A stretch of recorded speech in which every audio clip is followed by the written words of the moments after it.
Regresamos a Vive Mujer 324-9219, es el teléfono que tenemos directamente en el estudio para cualquier comentario o sugerencia que tenga acerca sobre el tema del día de hoy, que creo que es bastante importante, a veces un poco también delicado, en el que tenemos o nos duele la rodilla o nos duele la cabeza, tenemos un poco de gripe, tosemos y automáticamente agarramos del medicamento que anteriormente ya nos teníamos ahí en casita por algún tipo o enfermedad similar y nos automedicamos. ¿Qué peligros hay, qué riesgos ocurren cuando una persona se automedica? A lo mejor tenemos un síntoma, pero en realidad está escondiendo a lo mejor otro tipo de enfermedad y automedicarnos no nos va a solucionar, sino lo va a agravar. Bueno, pero para hablar de este tema, abundar realmente sobre este tema y darnos este diagnóstico, está con nosotros el doctor Valentín Peña, quien es médico general y me da muchísimo gusto que esté con nosotros el día de hoy. ¿Cómo está? Bienvenido. Muchas gracias, Moni. Buenas tardes. Muy bien, gracias a Dios aquí estamos nuevamente.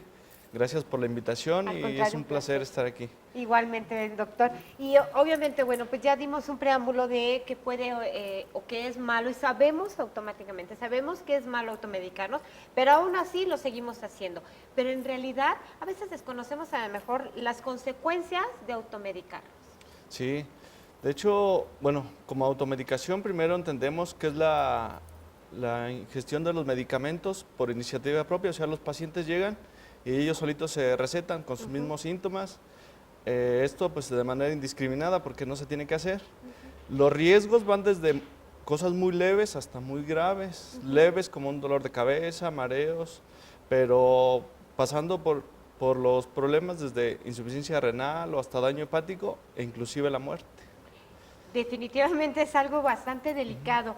Obviamente yo comentaba que a lo mejor tenemos algún tipo de síntomas, enfermedades que son las más comunes con las cuales siempre normalmente nos automedicamos. Y no solamente hablo hacia los adultos, hablo también que lo hacemos a veces hasta con los mismos niños, los hacen con los niños, con sus hijos, los automedican de que, ay, ya trae la tosecita, ay, vamos a darle de este jarabito, ¿no? Entonces a lo mejor hay tos seca, luego hay tos con flema, o sea, hay una diversidad que luego nosotros no sabemos distinguir qué tipo de tos es y qué, por ejemplo, jarabe poder otorgarles, ¿no?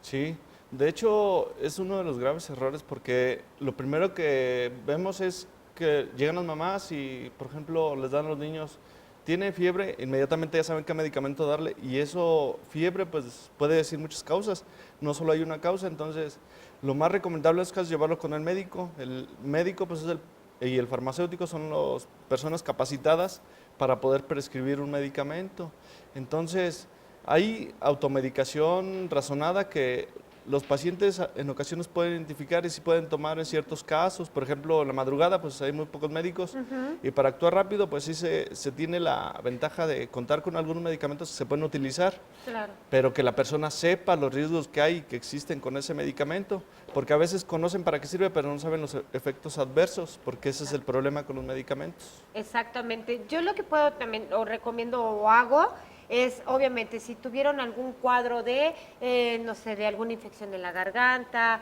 etcétera, entonces ahí mismo en la misma receta lo pongo porque luego decimos, ay, ¿para qué era? ¿Cuándo se enfermó? ¿Cuándo estuvo? ¿No? Entonces le anoto ahí, entonces para una situación así en la madrugada que se enferman, etcétera, tengo esa receta sabiendo que qué medicamento se le puede otorgar en lo que a lo mejor en la mañana se le hace.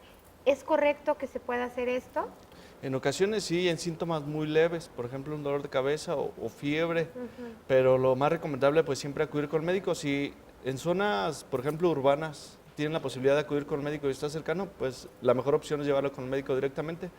Pero en zonas rurales que el médico queda lejos y hay ocasiones que no pueden acudir, pues sí, se les da chance de que puedan ingerir un medicamento, pero para síntomas muy leves, no para todos los síntomas, porque hay síntomas muy graves que tienen que acudir en el lugar que sean con el médico.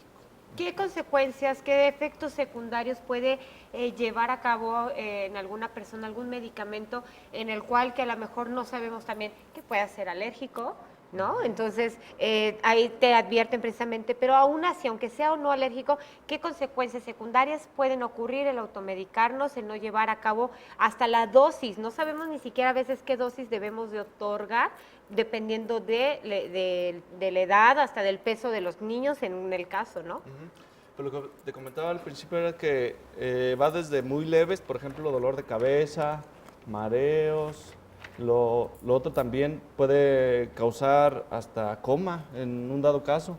En pacientes hipertensos, en ocasiones es uno de los grandes problemas porque los antigripales, la mayoría contienen fenilefrina. La fenilefrina es un potente vasoconstrictor que al ingerir, pues obviamente aumenta la presión y las personas hipertensas a veces no lo saben, entonces lo consumen sin que se los hayan recetado, nada más tienen un antigripal, lo agarran y eso les puede Así ocasionar es. problemas graves.